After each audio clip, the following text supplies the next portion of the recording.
ओम शांति। ऐसी कहानी जिससे शिव बाबा से दिल लग जाए कि सेकंड पार्ट में आप सभी ब्राह्मण आत्माओं का स्वागत है। तो बिना देरी किए कहानी की शुरुआत करते हैं। सेंटर की निमित्त आत्मा रूपाबेन हमेशा कहती है कि मुरली सुनो तो रमणीकता के साथ सुनो। कई सारी आत्मा ऐसे मुरली सुनती है कि मानो उस समय योग कर रही हो, लेकिन इधर सभी आत्माएं रमणीकता के साथ मुरली सुनती हैं। और बाबा ने इतना श्रेष्ठ ब्राह्मण आत्माओं का परिवार दिया है कि खुशी की खुराक जो सुबह मुरली में मिलती है और सभी भाई बहनों की मीठी मीठी बातों से जो मिलती है, उसका परम आनंद ही आ जाता है। तो दीदी जब मुरली सुना रही थी तो कई सारी ब्राह्मण आत्माएं सामने बैठी रहती हैं। कुछ आत्माएं काफी पुरानी हैं, कुर्सियां लगी हुई हैं, सोफे लगे हुए हैं, लेकिन आगे दो चार भाई ऐसे भी हैं जो बाबा के नए नए बच्चे बने हैं। और इसमें तो मुकेश भाई बड़े विशेष है। वो शायद बाबा के 6 महीने के बच्चे हैं, लेकिन कहते हैं ना कि मुरली सुनते हुए बीच में वो भी एक दो बातें ऐसी बोल देते हैं कि सभी ब्राह्मण आत्माएं मुस्कुराहट में आ जाती है, खुल के मुस्कुराने लग जाती है, बड़ा आनंद आता है। आज तो बाबा ने जब मुरली में कहा कि माया जो है उससे डरना नहीं है, माया से कभी भी घबराना नहीं है, तो मुकेश भाई ने कहा कि मैं तो माया से बिल्कुल डरता ही नहीं हूं। डरता हूं तो बस घर में बैठी हुई एक बड़ी माया से। तो दीदी समझ गई कि वो किसकी बात कर रहे हैं। तो दीदी ने उनको बोला कि आप इतना अच्छे से बोल कैसे लेते हो, कि आप सब जगह ऐसे ही बात करते हो। तो मुकेश भाई ने कहा कि कुछ नहीं, घर में कोई बोलने नहीं देता है तो वो सारी बातें दिल की यहाँ निकल जाती हैं। तो दीदी समझ गई कि ऊपर से तो मुस्कुरा रहे हैं, लेकिन घर में कहीं न कहीं परेशान है। वो योग करने भी मुकेश भाई नियमित रूप से सेंटर पे आते हैं। वो सदा मुस्कुराते रहते हैं, हमेशा सबको हंसाते भी रहते हैं। उनकी रमणीकता बड़ी मर्यादा में रहती है। लेकिन दीदी ने एक बात विशेष नोट करी कि जब वो गुरुवार को अपनी पत्नी के साथ आते हैं तो बिल्कुल बोलते नहीं है, साइलेंट रहते हैं। तो दीदी को समझ में आ गया कि यह मुकेश भाई अपनी पत्नी से काफी डरते हैं। जैसे ही मोबाइल अगर साइलेंट हो जाए तो आवाज नहीं करता है, वैसे ही मुकेश भाई जब भी अपनी पत्नी के साथ होते हैं तो साइलेंट मोड में हो जाते हैं। जैसे कि कुछ हंसेंगे, कुछ बात करेंगे तो उसमें उनको डर लग रहा हो। इसलिए दीदी को लगता था कि उनके दिल में अगर कोई परेशानी हो तो युक्ति से निकाले। इसलिए जब भी मुरली चलती थी तो दीदी कुछ ऐसी बातें बोलती थी ताकि वो दिल की बात बाहर आ जाए। क्योंकि दिल में कोई बात अगर होती है, अगर शेयर कर ले तो फिर क्या होता है, वो हल्के हो जाते हैं। और न जाने क्या पता कि कोई आत्मा मुस्कुरा रही है बाहर से, पर अंदर न जाने कौन सा दर्द छिपा हो। एक दिन ऐसी मुरली चल रही थी तो दीदी ने बोला कि आपके घर में कौन है, कौन कौन है। तो भाई ने कहा मेरे वाइफ है। तो दीदी ने मुस्कुराते हुए कहा सभी भाई बहनों के बीच में, भाई सबके तो पत्नियां हैं, आप वाइफ है, ऐसा क्यों बोल रहे हो, वाइफ और पत्नी कोई अलग होती है। तो मुकेश भाई ने बड़े मजेदार से जवाब दिया कि सबकी तो पत्नियां हैं, और पत्नियां का अर्थ होता है कि पति को पतन से बचाए, लेकिन मेरी पत्नी नहीं है, मेरी वाइफ है, और वाइप का अर्थ होता है without information fight every time. फिर दीदी को थोड़ा सा एहसास हो गया कि इस मुकेश भाई को तकलीफ इस बात से है कि उनके घर में झगड़ा होता रहता है। तभी वो कभी कभी तो बहुत मुस्कुराते हैं, लेकिन कई बार चेहरा अकेले में देखते तो मुरझाया हुआ लगता है। फिर एक दिन दीदी ने, जब वो भाई अकेले योग में बैठे थे, तो दीदी ने बड़े प्यार से उनको पूछा कि भाई कोई तकलीफ तो नहीं आपको, आप कहीं परेशान तो नहीं हो? तो फिर वो भाई मानो आंखों से अश्रुधारा निकल गई और पूरे दिल की व्यथा दीदी को बताने लग गए कि मैं इतना खुश भी रहता हूँ, घर वालों को भी खुश रखने की कोशिश करता हूँ, लेकिन मेरी पत्नी हमेशा मुझसे झगड़ा करती रहती है, बिना बात का झगड़ा करती है। मैं भी उसकी ज़्यादा नहीं सुनता हूँ, फिर मैं भी आक्रोश में आ जाता हूँ और 2 दिन सही रहता है, फिर वही बात आ जाती है। मैं उसके लिए सारी चीज़ें भी लाता हूँ, सब कुछ लाता हूँ, लेकिन जब भी वो झगड़ा करती है फिर मेरे बाबा से भी योग टूट जाता है और ऐसी ऐसी बातें बोलती है कि दिल को पिंच करती है और बाबा का भी मजाक बनाती है। कई बार मैं योग में बैठा हूँ तो बोलती है कि बाबा को बोलो ना मेरे लिए गहने लेके आ जाए, बाबा को बोलो ना मेरे लिए ये ले आए। तुम मानो हमेशा ऐसा करती रहती है। फिर दीदी ने बोला कोई बात नहीं, आपको इसका समाधान कल बताएंगे। आज दीदी ने उनके पूरे दिल की बात को समझ लिया। दीदी की एक विशेषता है, कई बार वो समाधान सीधा नहीं देती है, मानो अमृत वेला में उनको टचिंग हुई हो, मानो अमृत वेला में उनको बाबा से टचिंग लेने के बाद ही वो उस चीज़ का समाधान करती है। ये विशेषता हमने हमेशा दीदी की देखी है। अब दूसरे दिन सुबह मुरली होती है तो उन मुकेश भाई की तो आदत थी कि हमेशा मुस्कुराते रहने की, क्योंकि वो अपने दिल की बात या दर्द को कभी बयां नहीं किया, पहली बार दीदी को बताया।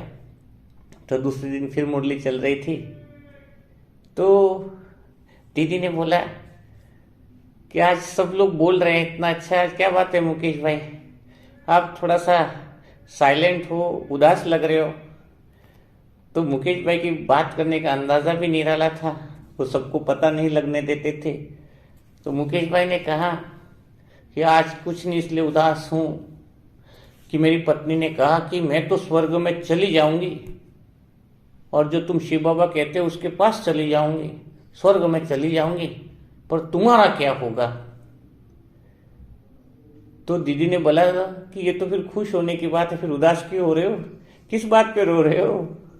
तो मुकेश भाई ने बोला मुझे इस बात की चिंता है कि भगवान का क्या होगा, इसलिए मैं उदास हो रहा हूं। सब लोग क्लास में बहुत हंसने लगे प्यार से। तो इसको ही कहते हैं शायद रमणीकता, कि अंदर थोड़ी उदासी भी हो लेकिन बात को इस तरीके से की जाए जिससे सबके अंदर एक उमंग उत्साह आ जाए, चेहरे पे रौनक आ जाए।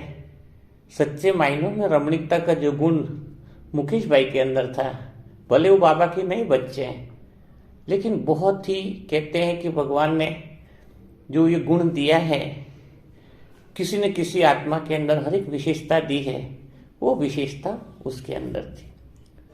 तो जैसे ही मुरली की क्लास का सेशन खत्म हुआ तो दीदी ने मुकेश भाई को रुकाया कि मुझे आपसे थोड़ी बात करनी है। फिर सब लोग चले गए, फिर मुकेश भाई को बैठाया और दीदी ने बताया कि आप बाबा के नए बच्चे हो, प्यारे बच्चे हो, लेकिन ऐसी दिल की कोई परेशानी होती है तो तुरंत शेयर कर लिया करो ताकि इसका समाधान हो सके। मुकेश भाई ने माफ़ी मांगी और दीदी को बोला कि एक्चुअल में प्रॉब्लम यही है कि पत्नी से बहुत परेशान हूँ, बहुत तकलीफ होती है और हमारी लड़ाइयाँ हो जाती हैं। तो दीदी ने उनको बोला कि आज से तुम्हें एक काम करना है और उसको प्रैक्टिस करो, फिर देखो आपके घर में लड़ाई भी बंद हो जाएगी। पहला काम, पहला काम तो ये हमेशा ध्यान रखना है कि तुम यहाँ पे रोल कर रहे हो। जैसे कोई ड्रामा में कोई रोल करता है, एक व्यक्ति अमीर का रोल कर रहा था और उसको एक साथ ड्रामा में 2 रोल दे दिए गए। जैसे अमीर का रोल कर रहा है, राजा उसको बना दिया गया है, उसके आगे प्रजा खड़ी है, स्टेज पे उसके रोल को देखकर सभी लोग खुश हो गए, उसके गले में माला पहनाई हुई और बॉस को भी बड़ा मजा आया। लेकिन वही रोल जैसे खत्म हुआ, उसके बाद उसको दूसरा रोल करना था। दूसरे रोल में उसको जो राजा था उसका सैनिक बनना था। तो अचानक फिर दूसरे रोल में उसको फटे कपड़े पुराने दिए गए। तो जैसे वो सैनिक बन के खड़ा हुआ तो राजा ने उसको आदेश दिया कि वो चीज लेके आओ। तो वो भूल गया कि मैं सैनिक हूं, क्योंकि उसने कुछ समय पहले तो राजा का रोल किया था।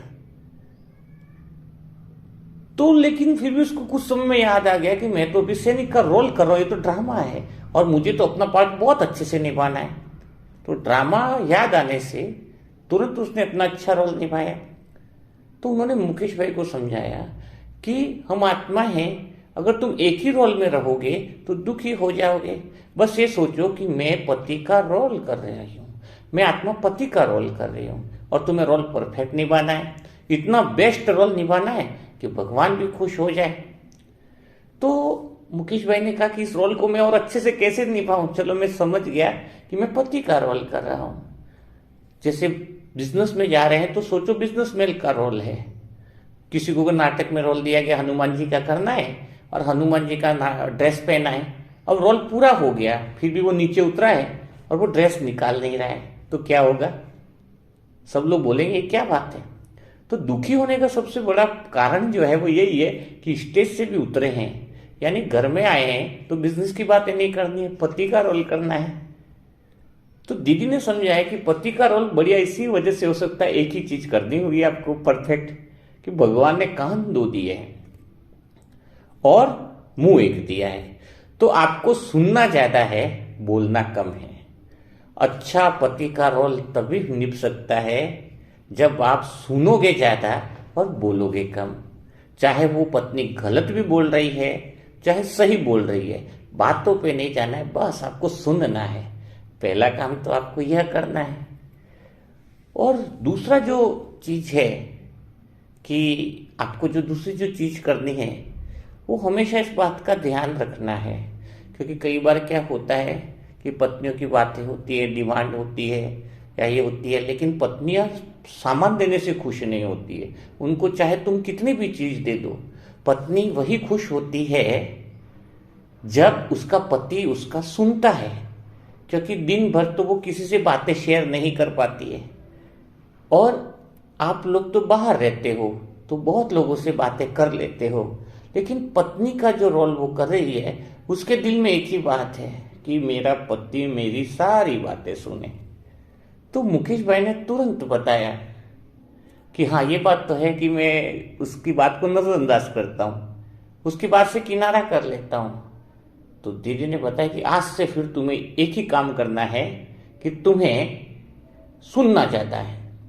और दूसरी बात क्या करनी है, मुकेश भाई ने बताया कि दूसरी बात बताया दीदी ने कि जैसे हिंदू रिवाज में भी कहते हैं ना कि 7 जन्मों का रिश्ता है, वो 7 जन्मों का क्यों है?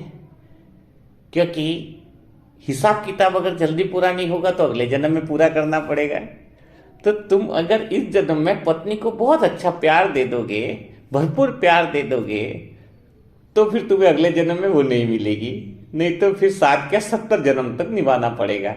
तो मुकेश भाई मुस्कुराने लगे, नहीं भाई मुझे तो अगले जन्म में नहीं चाहिए, तो फिर इस जन्म में इतना प्यार दे दो कि 7 जन्मों का कोटा भी पूरा हो जाए, नहीं तो फिर 70 जन्म आपको करना पड़ेगा। तो बस फिर क्या था, मुकेश भाई ने बोला कि अब तो मैं इसको इतना प्यार दे दूंगा कि पूरा कोटा मेरा अभी ही पूरा हो जाएगा।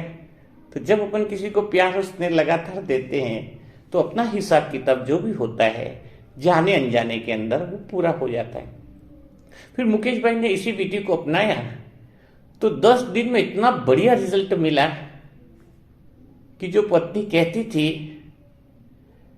कि पहले जो कहती थी कि तेरे बिना जी नहीं सकते, अब तेरे साथ नहीं जी सकते, अब वो वापस कहने लग गई कि पति हो तो ऐसा।